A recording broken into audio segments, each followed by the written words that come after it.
Hello friends, chemistry class 11th lesson 8 oxidation reduction में आपका हार्दिक स्वागत है।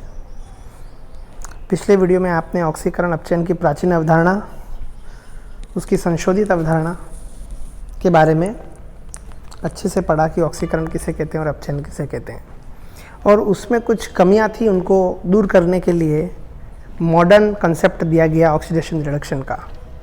तो ऑक्सीकरण अपचयन की आधुनिक अवधारणा दो प्रकार से दी गई। एक तो इलेक्ट्रॉनिक कंसेप्ट और एक दूसरा है ऑक्सीडेशन नंबर कंसेप्ट। तो आज के इस वीडियो में हम देखेंगे इलेक्ट्रॉनीय अवधारणा को। ठीक है, तो इलेक्ट्रॉनीय अवधारणा क्या है वो देख लेते हैं हम। इस अवधारणा के अनुसार जिन रासायनिक अभिक्रियाओं में एक पदार्थ से दूसरे पदार्थों में इलेक्ट्रॉनों का स्थानांतरण होता है वो ऑक्सीकरण अपचयन अभिक्रिया कहलाती है।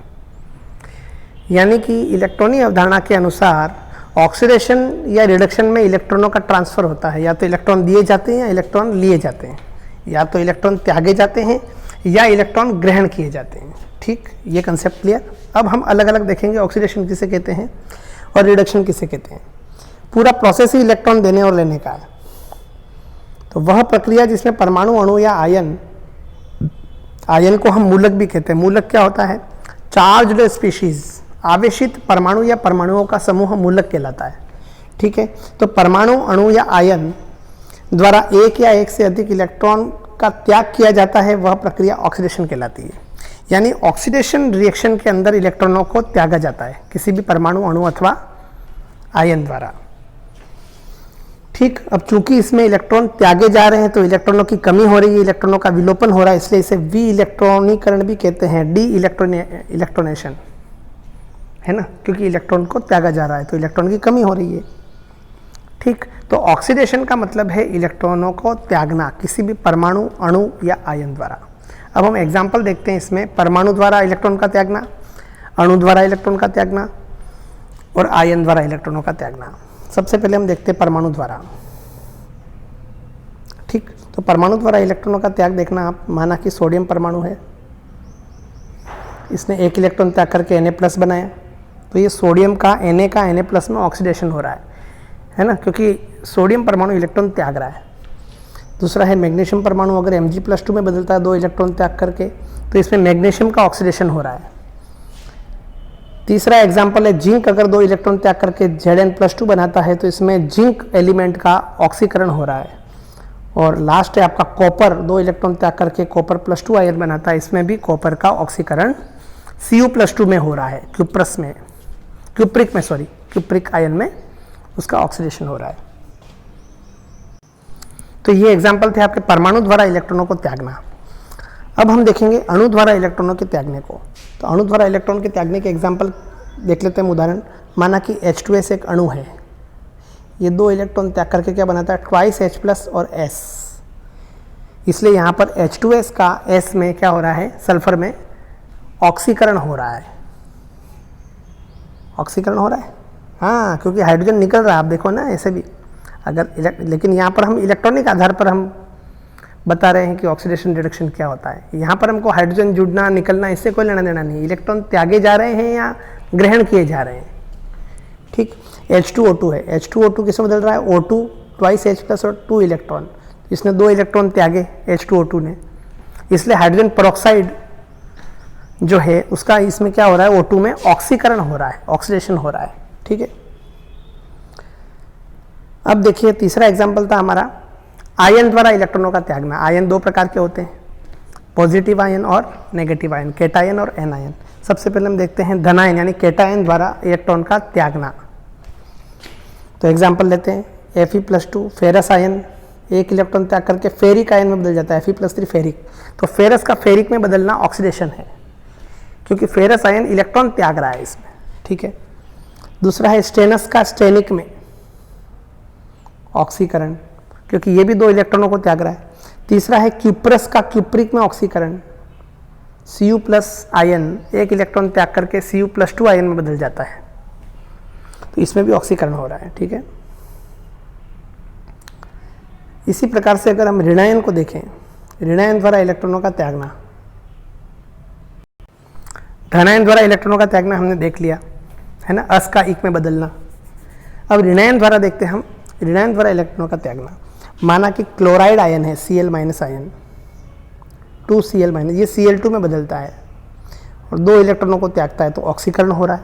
Cl- का Cl2 में ऑक्सीकरण हो रहा है। इसी प्रकार से Br- का Br2 में ऑक्सीकरण हो रहा है, क्योंकि ये भी 2 इलेक्ट्रॉन त्याग रहा है। और इसी प्रकार से मैग्नेट आयन का परमैग्नेट आयन MnO4 2- आयन कहलाता है मैग्नेट आयन, ठीक है, और MnO4- कहलाता है परमैग्नेट आयन। तो ये MnO4 2- आयन 1 इलेक्ट्रॉन त्याग रहा है, इसलिए इसका यहाँ पर ऑक्सीकरण हो रहा है, ठीक है। ये जितनी भी अभिक्रिया हमने चारों देखी, सभी में इलेक्ट्रॉन त्यागे जा रहे हैं, इनको ऑक्सीकरण अर्ध अभिक्रिया कहते हैं। यहाँ पर हमने हाफ रिएक्शन क्यों कहा भाई? क्योंकि जो फुल रिएक्शन होगी, पूर्ण अभिक्रिया की, उसमें ऑक्सीडेशन भी होगा और रिडक्शन भी होगा। चूंकि हम यहाँ पर केवल ऑक्सीकरण पढ़ रहे हैं, इसलिए इसको ऑक्सीकरण हाफ रिएक्शन कहेंगे, ऑक्सीडेशन हाफ रिएक्शन या ऑक्सीकरण अर्ध अभिक्रिया। अब ऑक्सीडेशन में इलेक्ट्रॉनों को त्यागने के कारण धनावेश में वृद्धि होती है और ऋणावेश में कमी होती है। आप देख लीजिए, धन आवेश देखो यहाँ Fe+2 था, इलेक्ट्रॉन त्यागने के बाद Fe+3 हो गया, Sn+2 था, Sn+4 हो गया, Cu+ था, Cu+2, यानी धनावेश बढ़ रहा है और ऋणावेश घट रहा है। देखो Cl- था, Cl2 के ऊपर 0 आवेश होता है, -0 में बदल गया, -0 में बदल गया। MnO4-2, यहाँ -2 आयन MnO4- -1 में बदल गया, तो ऋणावेश घटता है और धनावेश बढ़ता है। किसमें? ऑक्सीडेशन में।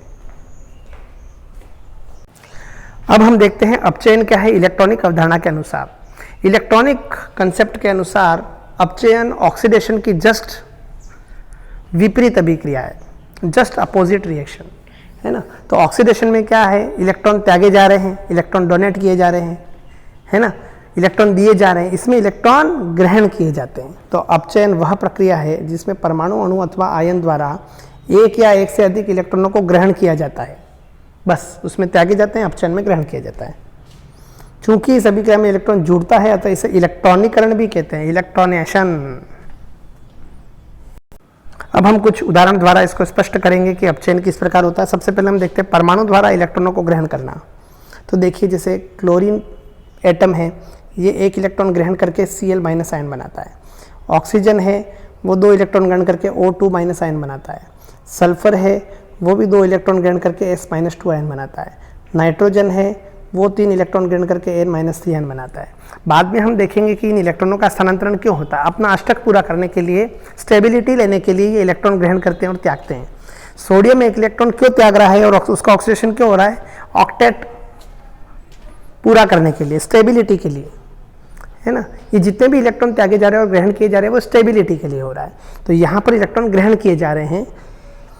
ये सारे के सारे जितने भी एलिमेंट्स हैं, ये नॉन मेटल्स हैं।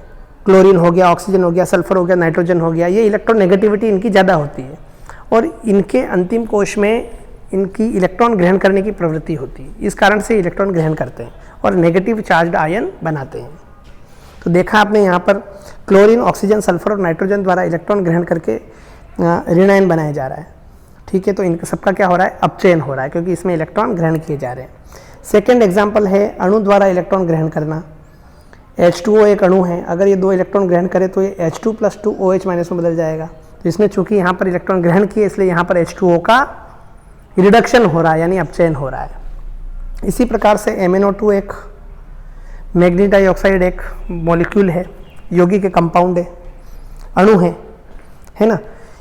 +4H+, ये अगर 2 इलेक्ट्रॉन ग्रहण करता है अम्लीय माध्यम में, तो Mn+2 आयन बनता है और 2H2O बनता है। चूंकि इसने भी इलेक्ट्रॉन ग्रहण किया, इसलिए यहाँ पर MnO2 का क्या हो रहा है? अपचयन हो रहा है अम्लीय माध्यम में। परमाणु अणुओं के बाद हम तीसरा उदाहरण लेते हैं आयन का। आयन 2 प्रकार के होते हैं, धनायन और ऋणायन, केटायन एंड एनायन। तो पॉजिटिव आयन द्वारा इलेक्ट्रॉन ग्रहण करना, एक्सेप्ट करना, और नेगेटिव चार्ज आयन द्वारा इलेक्ट्रॉन एक्सेप्ट करना, दोनों हम देखेंगे। सबसे पहले हम देखते हैं धनायन द्वारा इलेक्ट्रॉन ग्रहण करना। तो H+ आयन 1 इलेक्ट्रॉन ग्रहण करके हाइड्रोजन बनाता है, नवजात हाइड्रोजन, ठीक है। या H2, हाफ H2 भी लिख सकते हैं यहाँ पर। Fe3+, फेरिक आयन इलेक्ट्रॉन ग्रहण करके फेरस आयन, जस्ट उल्टा, ऑक्सीडेशन का जस्ट उल्टा। यहाँ पर प्लम्बिक आयन Pb+4 2 इलेक्ट्रॉन ग्रहण करके प्लम्बस आयन में बदलता है, Pb2+। Sn+4 आयन 2 इलेक्ट्रॉन ग्रहण करके Sn+2 आयन में बदल जाता है। तो जस्ट उल्टा, वहाँ पर अस इक में बदल रहा था, अपचयन में इक जो है वो अस में बदल रहा है। तो यहाँ पर देखिए आप स्टेनिक स्टेनस में बदल रहा है, प्लम्बिक प्लम्बस में बदल रहा है, फेरिक फेरस में बदल रहा है। ठीक है, तो इसमें देखिए आप इलेक्ट्रॉन ग्रहण करने पर धन आवेश में कमी आ रही है ना, क्योंकि इलेक्ट्रॉन ग्रहण की उसने।